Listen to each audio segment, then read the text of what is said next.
ETF index mutual funds నేర్చుకుని stock మార్కెట్లో రాణించాలనుకుంటున్నారా? వెంటనే ఈ నెంబర్కి కాల్ చేయండి.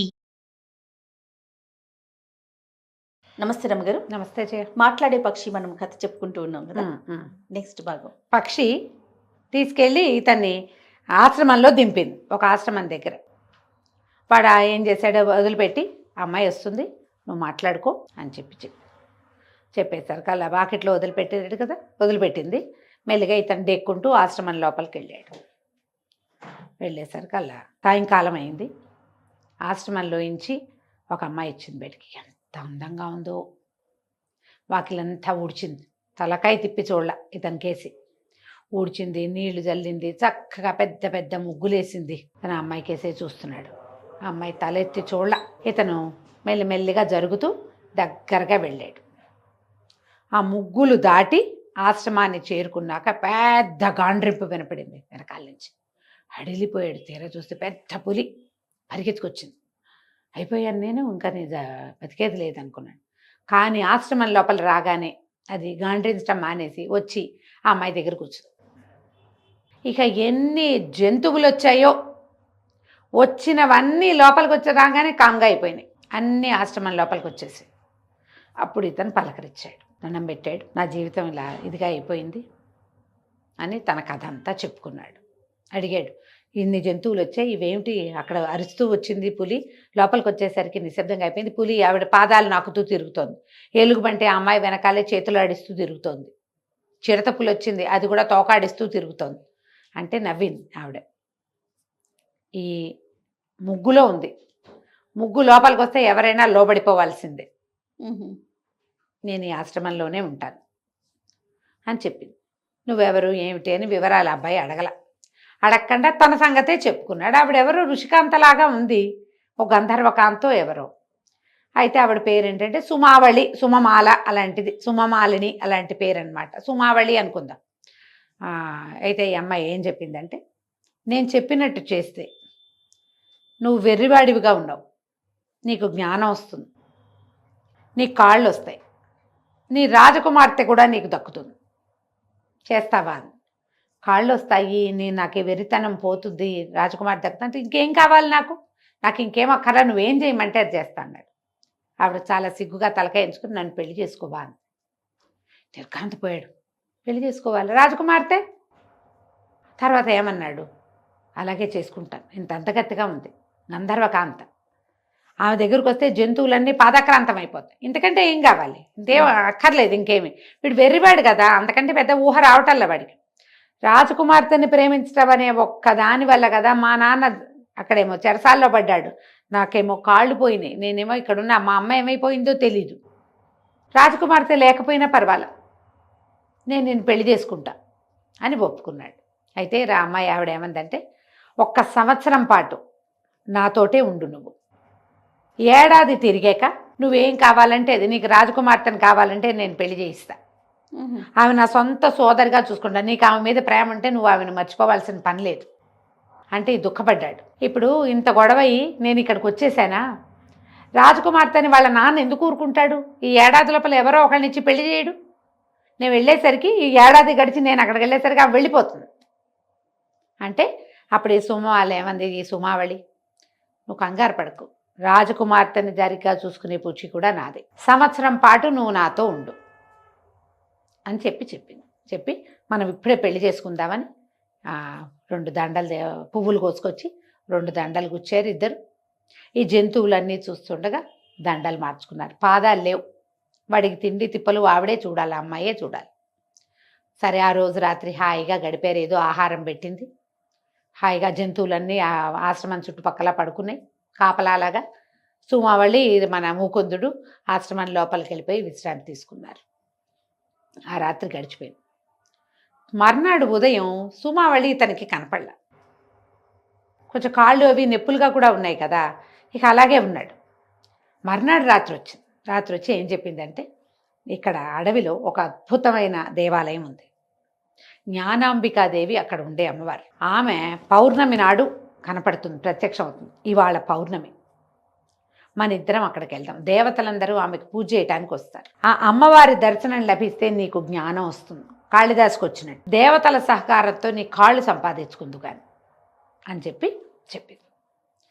బాగుంది, సరేనన్నాడు. ఈ ఇంతలో ఏమైంది, ఈ రాజకుమార్తె అని ఇంట్లో ఉంది. రాజుగారినేమో బంధించాడు ఆ వీరవర్మ. రాజును బంధించిన తర్వాత రాజకుమార్తె దగ్గరికి వెళ్ళాడు. ఏం చెప్పాడు, నేను వివాహం చేసుకుంటా, మీ నాన్నని జైల్లో పెట్టా, వాడు రాడు, వచ్చిన వాడు వెర్రివాడు, వాడికి నేను పెళ్లి చేసుకునేంత లేదు, నువ్వు నాతో ఉండవలసిందే, నీకు రెండో దారి లేదు. ఈ పిల్ల ఏడుస్తూ కూర్చుంది. ఆ ముకుందుడే గుర్తొస్తున్నాడు. ఎంత ప్రేమగా ఉన్నాడు, ఎంత చక్కగా ఉన్నాడు. బ్రాహ్మణుడైతే ఏమిటి, క్షత్రియులు బ్రాహ్మణుల్ని వివాహం చేసుకోరా, మా నాన్న నా జీవితం ఇలా అయిపోయింది అని ఏడ్చుకుంటూ కూర్చుంది. అతను ముహూర్తం పెట్టిస్తున్నానని చెప్పేశాడు. రాజ్యం అతని చేతిలో ఉంది. ఏమనుకుంది, ఒక వజ్రపు టొగ్గరం వెతుక్కుని దాన్ని పగలగొట్టి దాన్ని ఎందులో కలుపుకొని తాగేస్తే చచ్చిపోతాను నేను. ముకుందుడు కాళ్ళు నరికేశారు. ఇంకా అతను వచ్చేది లేదు, నాన్న వచ్చేది లేదు, జైల్లో ఉన్నాడు. వీడికి రాజ్యం కావాలి, దాంతోపాటు రాజకుమార్తెనైనా నేను కూడా కావాలి. ఇప్పుడు వాడే రాజ్యం తీసుకున్నాడు అనుకో, ప్రజలు ఎప్పుడో ఒకప్పుడు వ్యతిరేకిస్తారు. రాజుగారిని అరెస్ట్ చేసి రాజ్యాన్ని ఆక్యుపై చేసిన వాడి మీద ప్రజలకి సానుభూతి ఉండదు.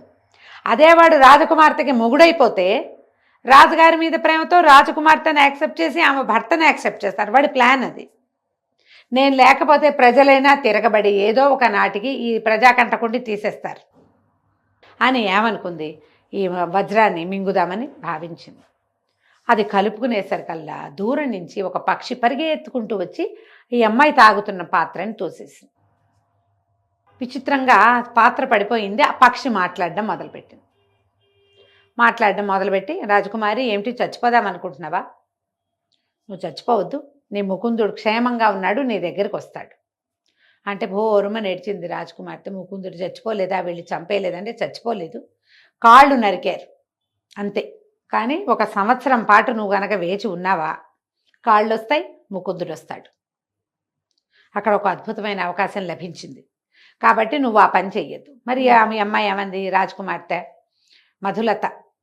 మధుమాల ఆ అమ్మాయి, వీడిని ఏం చేయను నేను, ఈ వీరవర్మ రేపొద్దు నువ్వు ఒప్పుకోడు అనేసరికల్లా ఏ మాట్లాడే పక్షి ఏం చెప్పిందంటే, దీనికి ఒక ఉపాయం ఉంది. రేపొద్దున వస్తాడు, పెళ్ళంటాడు. నువ్వేం చెప్తావంటే, నీకు ఇప్పుడు ఎన్నో సంవత్సరం, రాజకుమార్తెకి 17వ సంవత్సరం, 18 ఏళ్ళు వస్తే కానీ నా పెళ్ళి అవ్వకూడదు. 18 ఏళ్ల లోపల నన్ను ఎవడు పెళ్లి చేసుకుంటాడో వాడి కళ్ళు పోతాయి, కాళ్ళు పడిపోతాయి, నా జాతకంలో ఇలా ఉంది అని చెప్పి వాడిని నమ్మించు అంటే సరేనంది. మళ్ళీ అనుమానం వచ్చింది. ఇప్పుడు నేను చెప్తాను, నమ్మిస్తా. వాడు పోయి మా ఆస్థాన జ్యోతిష్కుడు ఉన్నాడు, డిండిమ భట్టు అని ఆయన, అక్కడికి వెళ్తాడు.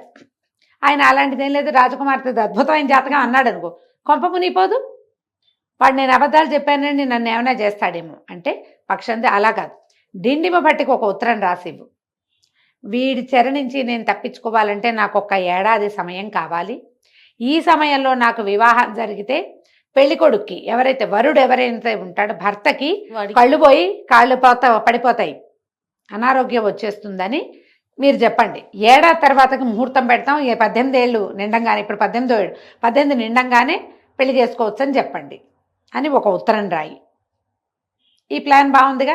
రాజకుమార్తె చకచక డిండిమ భట్టికి ఉత్తరం రాసేసింది, నన్ను రక్షించండి, నా తండ్రి అయిన మహారాజేమో జైల్లో ఉన్నాడు, మీరే నా తండ్రి అనుకుంటున్నాను, ఈ ఏడాది ఆపితే నందో రాజా భవిష్యత్తు, నాకు వేరే అవకాశం లభిస్తుంది, కాబట్టి ఇది చెప్పండి అని రాసి ఈ పక్షి చేర్చి ఇచ్చేసింది.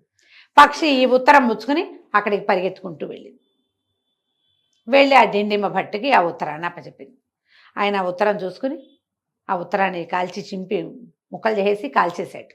సరే, నా దగ్గరికి వస్తే నేను అదే చెప్తా, మీరేం కంగారు పడద్దని యువరాణికి ఒక మాట చెప్పమన్నాడు. ఈ యువరాణి దుఃఖిస్తూ అయ్యో ముకుందుడు లేకుండా అయిపోయాడని, నాన్న లేకుండా అయిపోయాడని ఏడుస్తూ తిరిగింది. కానీ ధైర్యం వచ్చింది. ఈ పక్షి, నేను రోజు వస్తా నీ దగ్గరికి, నేను వచ్చి మాట్లాడుతూ ఉంటా, సంవత్సర కాలం నువ్వు వేచి ఉంటే చాలు, ఏడాది అని చెప్పింది. మర్నాడు పొద్దున సైన్యాధ్యక్షుడు రాగానే రాజకుమార్తె ఏం చెప్పిందంటే, నేను పెళ్ళికి సిద్ధమే, కానీ నాకు గుర్తుండి నాకు 18 నిండితే కానీ కుదరదు, 1 ఏడాది సమయం తీసుకో, ఇదిగో నా పరిస్థితి ఇట్లా ఉంది అని చెప్పి ఈయన నిమ్మట్టును కనుక్కుంటాడు సహజంగా, కనుక్కొని ఊరుకున్నాడు.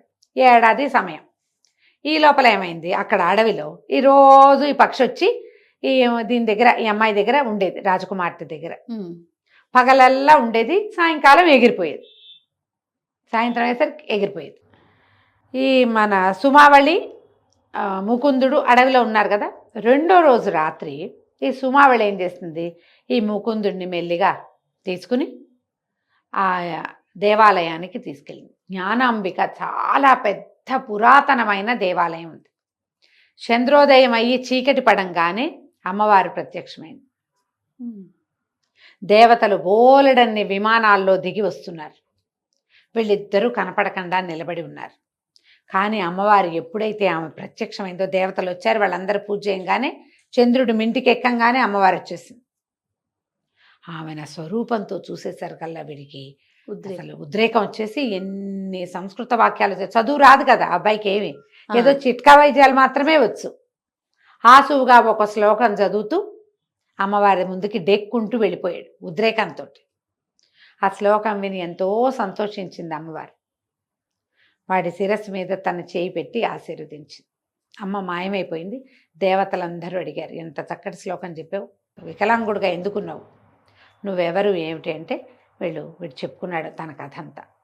నేను మూఢంగా ఎందుకు పుట్టానో నాకు తెలీదు, 25 సంవత్సరాలుగా నేను అలాగే ఉన్నాను, ఈ అడవిలో పడిపోయాను, ఇట్లా వాళ్ళు చేశారు, ఇదంతా చెప్పేసరికి దేవతలు ఏమన్నారు, ఇతనికి ఒక ఖడ్గాన్ని, తర్వాత ఈ అపురూపమైన కొన్ని పుష్పాలు కొన్ని ఇచ్చి కాళ్ళు వచ్చేలాగా చేశారు.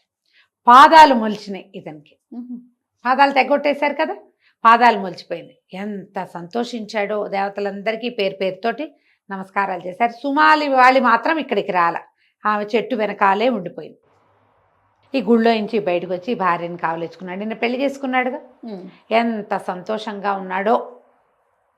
ఈ భార్య మహాసౌందర్యవతి అనే గంధర్వాంగన దొరికింది. ఇద్దరు కలిసి ఆశ్రమానికి తిరిగి వచ్చారు. హాయిగా ఉన్నారు. సంవత్సరం తనతో పాటు ఉండమని కదా నియమము. ఈ కొన్ని నెలలు గడిచినాయి. ఇతనికి తెలిసింది, ఏ రోజు రాత్రిపూటే సుమావళి తనతోటి ఉంటుంది, ఏ ఒక్క పగలు ఆ అమ్మాయి ఆశ్రమంలో ఉండదు. ఎక్కడికి వెళ్ళిపోతుందో ఏం చేస్తుందో అతనికి తెలియదు. విసుగు పుట్టిపోయేది, ఒక్కడే ఉండటంతో. ఒక 5-6 నెలలు గడిచాక, 4-5 నెలలు గడిచాక ఒకరోజు అడిగాడు, నేను ఇప్పటిదాకా ఆలోచించలేదు, నాకు జ్ఞానం కలిగింది కాబట్టి రకరకాల పుస్తకాలు తెచ్చిపెట్టేది అతను చదువుకోవటానికి, కావ్యాలు అవి ఇవి. మరి బుద్ధి తెలిసిందిగా, చదువుకుంటూ ఉండేవాడు. భార్య కోసం వేచి ఉండి చదువుకునేవాడు. నువ్వెవరు ఏమిటి, నువ్వు ఎందుకు రాత్రిపూటే ఉంటున్నావు, ఎందుకు పగటిపూట ఉండవు అడిగితే అమ్మాయి ఏం చెప్పిందంటే, నేను మెల్లిగా చెప్తా నీకన్నీ. సంవత్సరం నాతో ఉంటానన్నావు, ఏడాది పాటు రాజకుమార్తెకి ఏ సమస్య రాదు, ఆమె నీ కోసం క్షేమంగా అవివాహితగానే ఉంటుంది. నాతో ఈ సంవత్సరము ఉండు, నేను ఇప్పుడు గర్భవతిని, సంతానం కలిగే వరకు నువ్వు నాతో ఉంటే చాలు. నేను ఒక విచిత్రమైన శాపంలో ఇరుక్కుని ఉండటం వల్లే నేను నిన్ను ఇక్కడ ఉంచాను, కానీ ఇంకేమీ కాదని. పగలు కనపడేది కాదు, రాత్రిపూట వచ్చేది. అతను ఆహారం వంట చేసుకుని తినేసేవాడు, అమ్మాయి రకరకాల వస్తువులు తెచ్చిపెట్టేది. ఆశ్రమం అంతా బాగు చేసుకునే వాళ్ళు ఇద్దరు కలిసి కులాసాగా ఉన్నారు. పక్షి రాజకుమార్తె దగ్గరికి ఎవ్రీడే వస్తూ ఉండేది. రోజులు గడిచినాయి. గడిచిన తర్వాత చిట్ట చివరి రోజు, ఏడాది గడిచిపోయింది. వీరవర్మ సైన్యాధ్యక్షుడు రాజకుమార్తె దగ్గరికి వచ్చాడు. నువ్వు పెట్టిన ఏడాది గడువు ముగిసింది, రేపే మన పెళ్ళి అని చెప్పాడు. చెప్పేసరికల్లా ఈ పక్షి వచ్చింది. అప్పుడే రాజకుమార్తె ఏడవటం మొదలుపెట్టింది. ఏడాది గడువులో ముకుందుడు వస్తాడన్నావు, అతని కాళ్ళు వస్తాయన్నావు, అతనికి తెలివి వస్తుందన్నావు, నువ్వే వస్తున్నావు కానీ ముకుందుడు రావట్లేదు, రేపొద్దున వీరవర్మ వచ్చేస్తాడు, రేపే పెళ్ళి అంటున్నాడు. అంటే ఈ పక్షి ఏం చెప్పిందంటే, నువ్వు కంగారు పడద్దు, రేపు తెల్లవారేసరికి ముకుందుడు నీ ముందుంటాడని చెప్పింది. పక్షి వెళ్ళిపోయింది. ఎలా ముకుందుడు వచ్చాడో, పక్షి ఎక్కడికి వెళ్ళిందో వచ్చే భాగంలో చూద్దాం మనం. తప్పకుండా రమ్య గారు. నమస్తే. నమస్తే.